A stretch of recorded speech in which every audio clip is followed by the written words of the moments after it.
Assalamualaikum warahmatullahi wabarakatuh. Selamat malam para pemirsa dimanapun saja berada. Saya akan bacakan sebuah berita yang saya kutip dari newsdetik.com dengan judul Rumah Wahidin Halim dilempari sekarung kobra jelang kedatangan Anies. Serang. Pelemparan sekarung kobra ke kediaman pribadi mantan Gubernur Banten Wahidin Halim di Pinang, Kota Tangerang, Banten, bertepatan dengan rencana kedatangan Anies Baswedan. Tadi pagi Anies memang datang ke kediaman pribadi Wahidin. Saya kan orangnya kalau diganggu nggak pernah kepikiran. Kalau ada orang yang jahil, saya nggak pikirin ada Allah.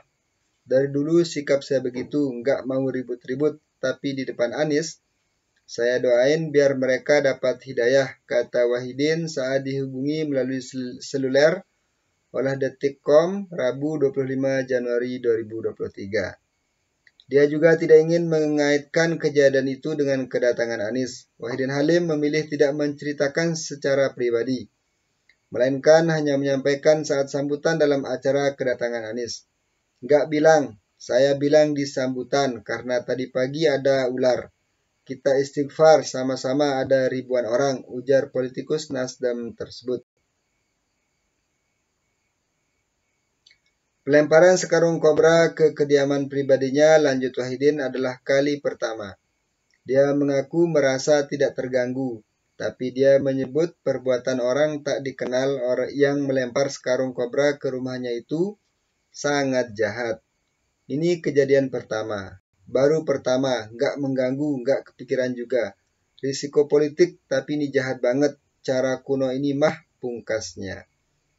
Pelemparan sekarung kobra oleh dua orang tak dikenal ke rumah Wahidin Halim ini terekam kamera CCTV. Berdasarkan keterangan asisten pribadi Wahidin Halim, Dharma Nurjaya Halim, pelemparan dilakukan pada pukul 03.31 WIB. Kejadian jam 03.41 WIB ceritanya, saya semalam sampai pukul 03.00 WIB. Awalnya ada dua orang boncengan, pas kita masih banyak pasang spanduk, dia lari, naik motor NMAX, tanpa plat nomor, pakaian rapat, pakai masker, pakai helm. Dia datang lagi lewat belakang, ngelempar pas pintu gerbang, terang Dharma. Ya. Itu para pemirsa terkait dengan teror yang menimpa mantan Gubernur Banten Wahidin Halim ya jelang kedatangan Anies Baswedan. Ya benar ini merupakan cara kotor yang dilakukan oleh kubu lawan politik. Ya salah satu tujuannya adalah untuk menurunkan ya untuk menyiutkan nyali dari para pendukung Anies Baswedan. Dan saya pikir kalau mau menakuti seseorang, dan hal ini saya pikir sangat tidak efektif, malah hal semacam ini akan semakin memompa lawan politik untuk terus berjuang agar memenangkan calonnya. Saya pikir untuk menyiutkan nyali lawan politik bukan dengan cara teror, bukan dengan cara adu domba dan sebagainya, atau aksi-aksi propaganda lainnya. Salah satu cara adalah dengan memperbaiki calon kita. Anggaplah misalkan kita tidak menuduh siapa, apakah ini kalau mungkin orang yang ekstrim mengatakan bahwa ini adalah capres yang lain, ya saya pikir tidak seperti itu. Kenapa? Itu tidak bisa kita pastikan karena ini pelakunya OTK, yaitu orang yang tak dikenal. Tak boleh kita menyebutkan bahwa pelakunya adalah si A, pelakunya adalah si B sebelum ada bukti kuat terkait dengan hal tersebut. Kan tapi hal-hal semacam ini saya pikir sangat tidak efektif untuk ya mungkin kalau dalam kita sampai bahkan ini akan menimbulkan simpati dari publik, ya, simpati dari publik terkait karena seolah kita menzalimi orang lain, kita ingin mengalahkan orang lain dengan cara yang kotor, salah satunya dengan cara teror seperti ini. Tentu harapannya adalah kalau kita teror seperti ini nanti dia tidak akan berani lagi untuk memberikan dukungannya kepada Anies Baswedan.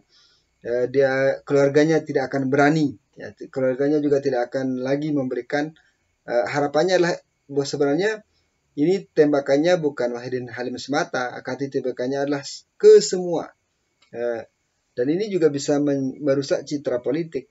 Dan ini juga bisa merusak citra dari lawan politik. Sebab ada hal semacam ini, ada dua kemungkinan. Bisa saja ini terjadi adalah didramatisir, ya, bisa saja ini terjadi didramatisir, atau bisa saja ini terjadi memang benar-benar terjadi.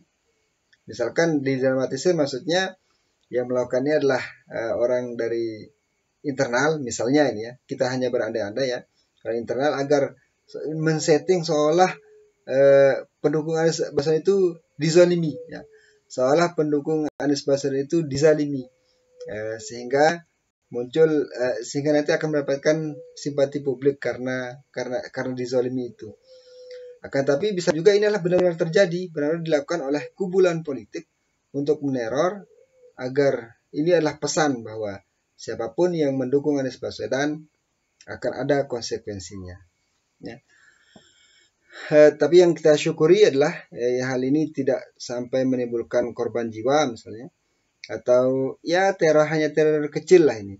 Tidak sampai dengan melempar bom molotov seperti yang terjadi di luar negeri terhadap lawan politik misalnya, atau tidak seperti penembakan yang terjadi di California yang menewaskan belasan orang dalam 24 jam terakhir atau dalam 48 jam terakhir. Nah, dan saya pikir perpolitik jangan sampai pemilu ini akan menjadi malapetaka bagi bangsa Indonesia, ya.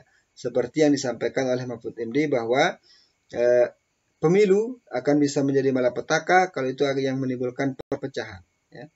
Pemilu harus benar-benar kita jadikan sebagai pesta demokrasi, pesta untuk memilih tokoh atau figur yang terbaik yang akan memimpin bangsa ini. Jangan sampai, makanya bagi para petinggi, para public figure, para tokoh-tokoh di negeri ini harus menjaga keademan dan kedamaian di antara sesama, ya, sehingga itu baik kepada rakyat maupun kepada sesama elit akan timbul suasana yang harmoni, ya. Kalau elit-elit kita sudah menampilkan keakraban, kemesraan dengan sesama tokoh, ya tentu hal tersebut juga akan dicontoh oleh yang di bawah, oleh kami-kami yang berada di bawah. Karena kan kita pasti akan mengikuti mungkin patronistik, ya, istilahnya, yang semua harus dimulai dari atas dulu, dari pimpinan dulu, dari elit dulu, ya. Dari elit dulu, baru elit ini, apa yang dilakukan oleh elit ini akan ditiru oleh mereka, oleh kami yang ada di bawah, karena kita mengidolakan pemimpin, kan? Kita mengidolakan pemimpin, mengidolakan tokoh, sehingga kalau sudah adam di atas, maka di bawah pun akan adam juga. Nah, sekali lagi, terkait dengan peristiwa yang dialami oleh Wahidin Halim, mantan gubernur Banten, dan juga kader Partai Nasdem. Semoga ini adalah peristiwa yang terakhir, dan yang patut kita syukuri, kejadian seperti ini tidak menimbulkan korban jiwa, baik, ya, apalagi sampai meninggal dunia. Alhamdulillah, itu yang paling kita syukuri. Ya, kita anggap saja ini adalah bumbu politik. Risiko berpolitik. Politik itu adalah perang, ya.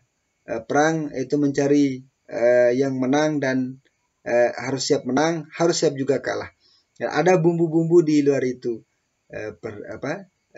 seperti teror ataupun yang lainnya. Dan bagi seorang politikus itu adalah hal yang sangat wajar dan harus siap dengan segala risiko yang ada. Yang penting jangan sampai politik kita ini akan menimbulkan korban jiwa. Yang itu artinya kalau sudah seperti itu, politik kita tidak maju, tidak pernah dewasa dalam berpolitik, dan itu bisa dimanfaatkan oleh pihak luar, terutama bagi pihak-pihak yang tidak suka dengan persatuan dan kesatuan yang ada di Republik Indonesia. Sekian, Assalamualaikum warahmatullahi wabarakatuh.